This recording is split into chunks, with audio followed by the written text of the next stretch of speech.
All right, I wanted to do one more video because I decided to Cerakote this as well. I am also in the process of learning to Cerakote, so I figured this would be a cool piece to do some new skills on, simply because I don't actually have a plan for this lower. So one thing that I have gotten good at is just generally spraying Cerakote single color. What I have not gotten good at is doing multiple colors and not having layer lines.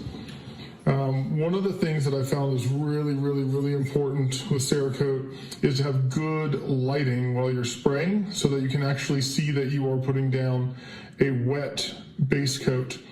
If you don't, you will have really odd textures, and it'll be splotchy sometimes as well. So a wet coat is really important, but every time I've tried multiple colors before, I was putting my second and third colors down as wet as well, and I would have huge layer lines that you could really feel across the colors. But the Cerakote group on Reddit basically told me that yes, while the first coat being wet is really important, every other coat after that, it becomes really not important.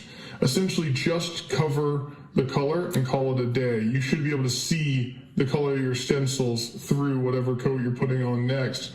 And someone described it almost as if since you're only flash curing the first coat before you're putting the second on, the second coat kind of just like melts into the first one. So if the first one was wet, the second one won't have dry texture.